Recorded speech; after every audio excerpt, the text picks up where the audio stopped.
Tricia Shindledecker has joined us at KZST. Nice to have you in our studio again. Thank you. We've been talking about wills, trusts, and estates, and I'd like to take a moment and get a little bit more helpful information from you. You know, the aging population is all around us. We're living longer. People know that. But I would have to think that dealing with that scenario can be a challenge for many people. I heard a statistic just recently that a 20-year-old today has a 1 in 5 chance of living to age 100.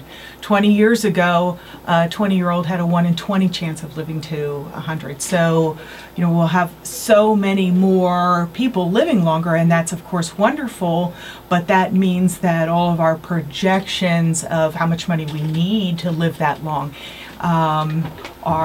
need to be adjusted. So when somebody comes into your office, how do you advise them on this situation? What are some of the great tips I'm sure you have that you let people know about? Well,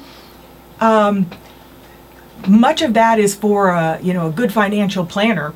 Sock it away and have lots of money if you're beyond that point.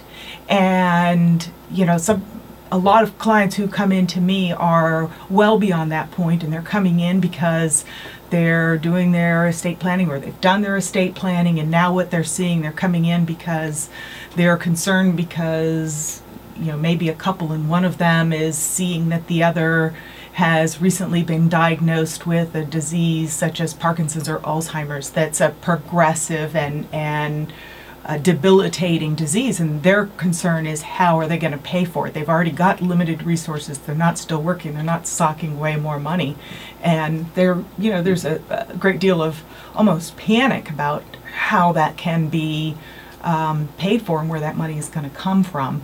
And there are limited ways to pay for it. There are essentially 5 ways to pay for long-term care. 1, you use your own money until it's gone, and that's of course what people don't want to happen. You can use long-term care insurance, and hopefully if people have planned in advance and purchased it, then that's available.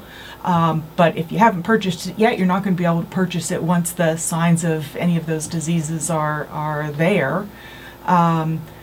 Thirdly, there's Medicare, but Medicare has a very limited benefit for long-term care services. Mostly they're connected with a hospitalization and then a limited long-term care benefit or in-home care benefit. But it's not a program that's intended for long-term care. It's more short-term care.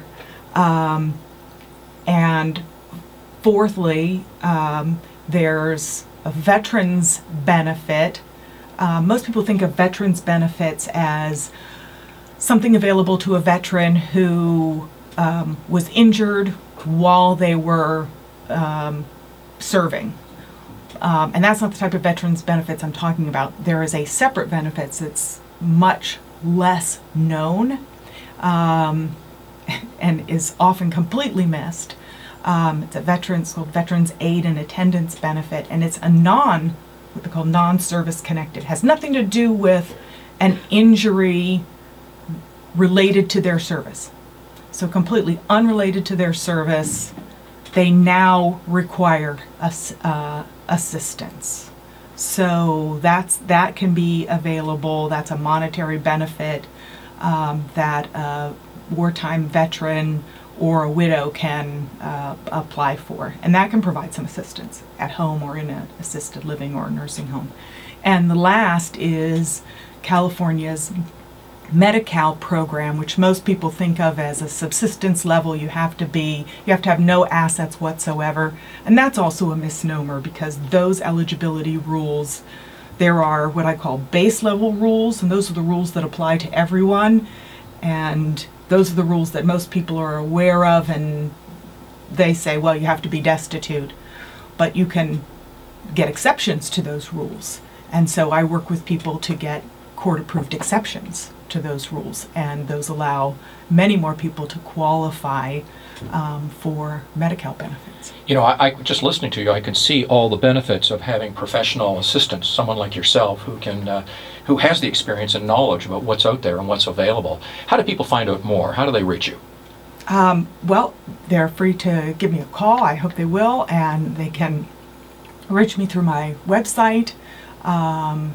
There's 3 attorneys in my office, and so... And you have 2 locations, am I right? Yep, we've got an office in 2 in Santa Rosa, 1 in Fountain Grove and 1 in Oakmont for anyone who finds that more convenient. Tricia Shindledecker, certified elder law attorney, specialist in estate planning, trust, and probate law. Thanks for joining us here at KZST. Thank you.